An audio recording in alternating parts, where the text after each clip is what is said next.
Et j'appelle maintenant Céline Van Til à me rejoindre.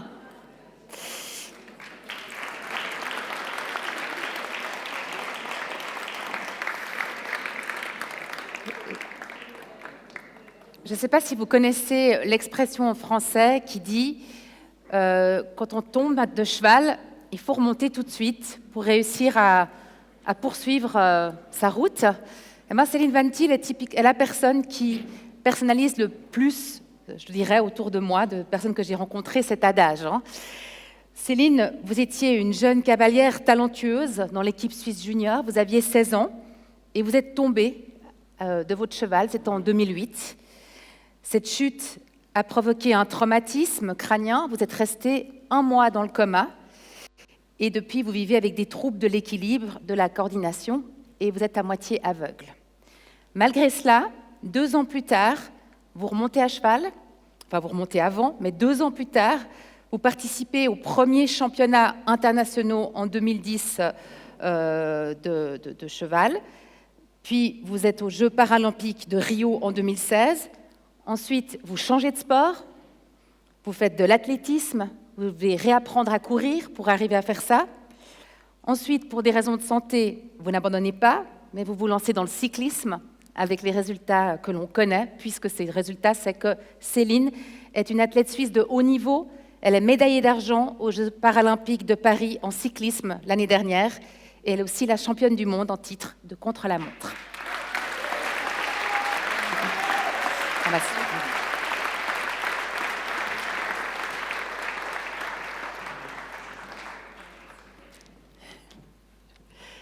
Céline, vous avez écrit 2 livres dans votre vie sur votre histoire. L'un s'appelle Pas à pas, c'était en 2017. L'autre s'appelle Tout est possible, ça c'était en 2021. Alors c'est quoi votre devise? C'est Pas à pas ou c'est Tout est possible? Écoutez, j'ai tout perdu à un moment dans ma vie lors de l'accident d'équitation. Et puis, tout simplement, j'ai dû progresser très vite en sortant du coma. Donc, c'était un travail acharné de tous les instants. Et puis, vraiment, pas à pas, je progressais.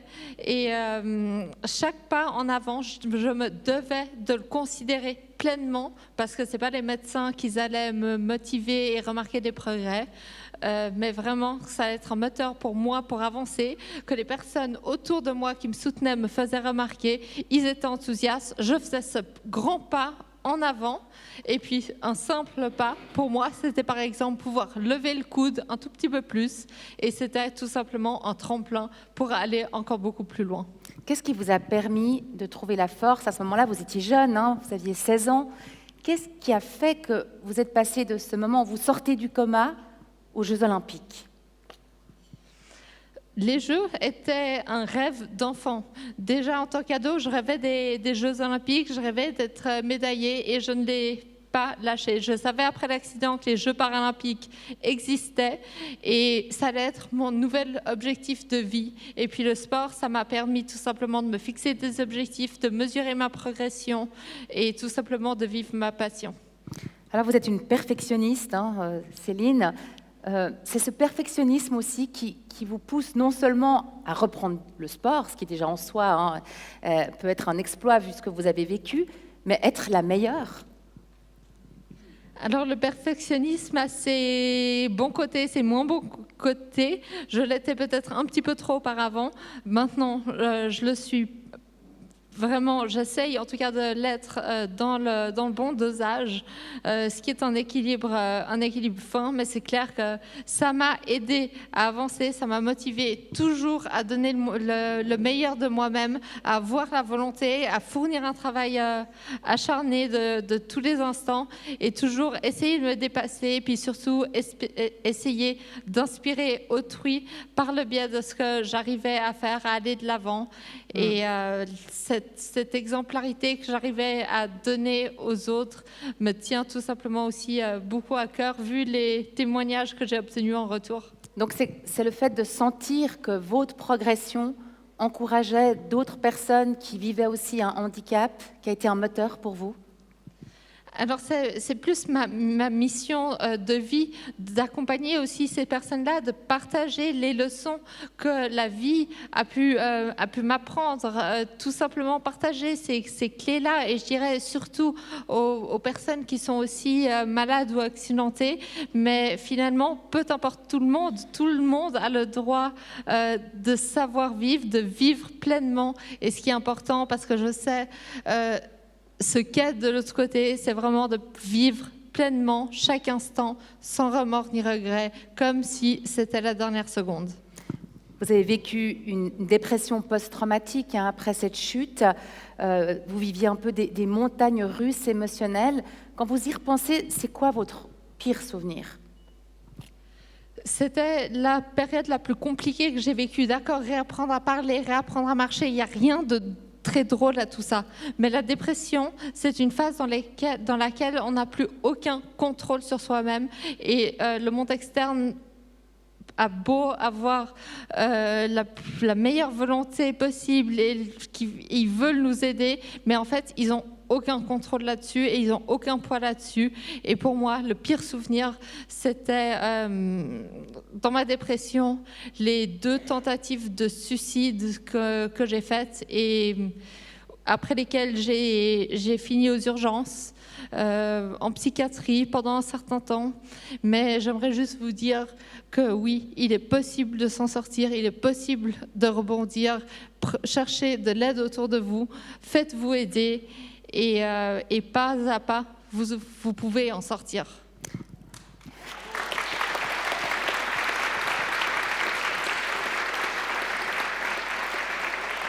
Et vous en êtes brillamment sortie, hein, Céline Van Til, puisque je disais, vous êtes championne olympique de paracyclisme. Quand vous êtes arrivée à la fin de votre course, il y avait votre frère, hein, je crois, qui était là. Il y avait beaucoup d'émotions. Pour vous, c'était un moment incroyable.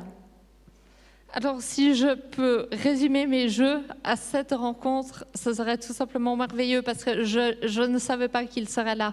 Je l'ai vu et j'ai pu le serrer dans mes bras. Après la cérémonie protocolaire, on a pleuré les 2 et c'était une manière aussi de se dire pardon, tout simplement parce que mon frère, il a failli perdre tous les membres de sa famille. Mon père a eu une grosse opération du cœur. Ma mère a eu un accident 9 ans après le mien aussi avec le cheval. Et puis pour moi, il a vu l'accident devant ses yeux. Il m'a vu mourir devant ses yeux dans le coma. C'était très difficile pour lui. Et puis le moment où on s'est revus, c'était vraiment un pardon, on a retissé les liens parce que mon frère, c'est aussi, pendant ma dépression, celui que j'ai, pour le dire vulgairement, que j'ai envoyé chier, que j'ai envoyé balader bien souvent, et pour lui, c'était très, très dur. Donc là, les liens, je dirais, ils sont renoués, pas seulement pour un instant, mais c'est pour la vie. Vous teniez à ce que je dise ça ce soir, Céline. Là, vous êtes en train de préparer, tenez-vous bien, les mondiaux militaires de ski. De ski, on ne parle pas de cyclisme, on ne parle pas de cheval, on ne parle pas d'athlétisme, on parle de ski. Pourquoi les mondiaux militaires de ski ? Alors oui, d'accord, je suis une femme. En plus, je suis handicapée et j'ai fait l'armée.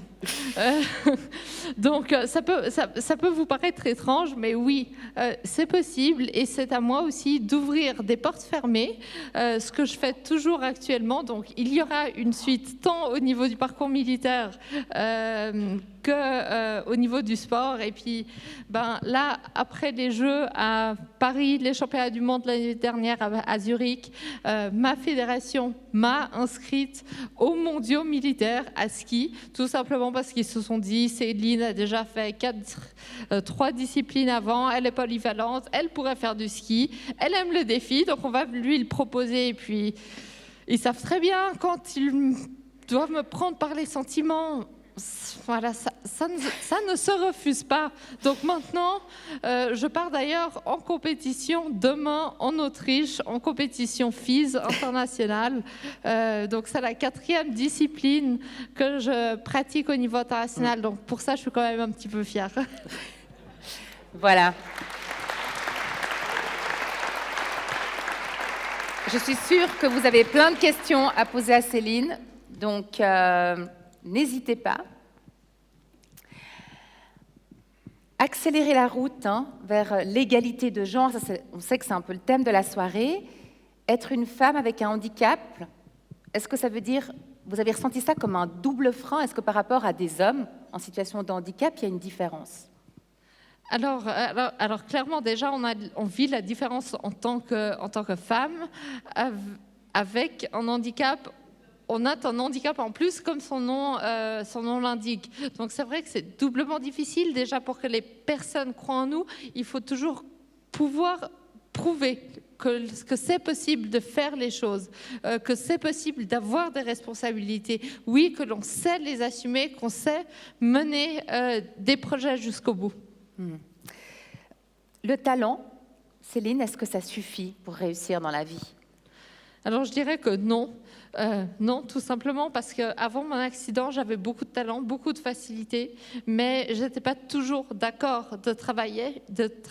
J'optais toujours pour la facilité. Et aujourd'hui, maintenant que je fournis des efforts monstrueux, c'est vrai que j'arrive gentiment à réaliser des grands projets, à atteindre des objectifs, à réaliser des rêves, à faire que des rêves deviennent réalité. Donc je dirais que c'est vraiment, il n'y a pas que le talent, mais il y a surtout le travail, la volonté et la motivation. Et surtout de croire en soi-même, en sa philosophie de vie. Pour moi, c'est que tout est possible. Et tout est possible dans un sens comme dans l'autre. Et c'est soi-même que l'on peut orienter les choses dans la bonne direction par les actions que l'on entreprend au quotidien et qui auront un impact sur l'avenir. Vous faites aussi de la politique, c'est ce que je disais tout à l'heure en introduction. Pourquoi la politique ? Parce que ma passion dans la vie, c'est de pouvoir aider autrui. Donc, je le fais de manière différente, par le biais de conférences, par les livres que j'ai publiés. Et il y a la politique aussi, parce que tout simplement, j'ai la volonté de vouloir faire bouger les lignes, de collaborer avec mes collègues, de faire avancer les choses. Et je sais que le chemin est long, qu'il faut une sacrée motivation aussi, qu'il faut beaucoup de patience, mais que je suis sûre qu'on va arriver à réaliser des belles choses. Vous avez raconté votre parcours dans le film Bucéphale, qui raconte justement cette chute à cheval et puis finalement le moment où vous vous en sortez.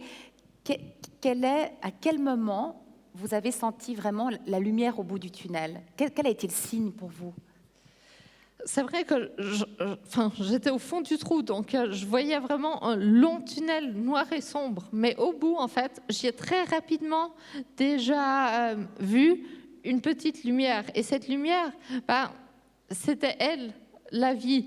Et puis pour progresser, pour tout réapprendre, tous les gestes de la vie quotidienne, mon entourage a été essentiel. On m'a offert un soutien vraiment très très important et moi je me devais de le valoriser. Donc si eux me soutenaient, ce n'était pas pour rien, c'était pour m'encourager à travailler encore plus dur, encore plus fort, et puis pour progresser encore davantage. Et puis finalement, eux voyaient mes progrès et ils étaient encore plus heureux. Donc finalement, c'est un cercle vertueux qui s'est créé et qui s'est jamais arrêté jusqu'à aujourd'hui. Votre rêve, Céline, ce soir, là, celui que vous avez maintenant pour, on va dire, cette année-là, on va s'en tenir à cette année, c'est déjà pas mal. Alors, c'est sûr que j'ai plusieurs objectifs moi-même, mais je dirais, ce qui est le plus important maintenant, ce soir, c'est de partager un moment de bonheur tous ensemble.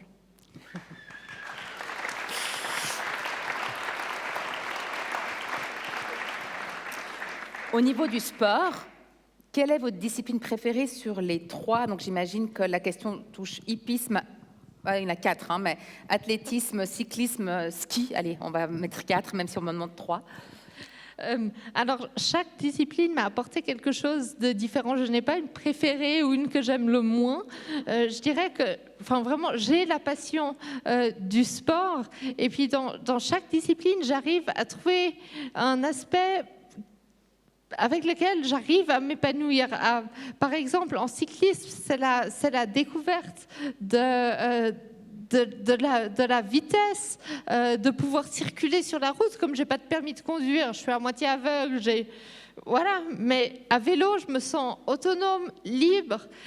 En athlétisme, typiquement, il y avait quand même beaucoup de risques au niveau de l'équilibre et de la coordination pour ne pas chuter, parce que je courais le 100 mètres en 15 secondes, donc à 24 km/h. Et encore, en ski, mais comment faire avec ma vision double, et puis des dizaines de piquets à passer autour, à slalomer. Donc c'est vrai que c'est vraiment le défi qui me motive avant tout, et c'est de pouvoir d'essayer toujours d'avancer, de le relever, et avec les personnes qui m'accompagnent, avec mon équipe médico-sportive, et puis vraiment c'est de pouvoir partager ces émotions tous ensemble, et ça c'est vraiment le plus beau dans le résultat final. Merci Céline.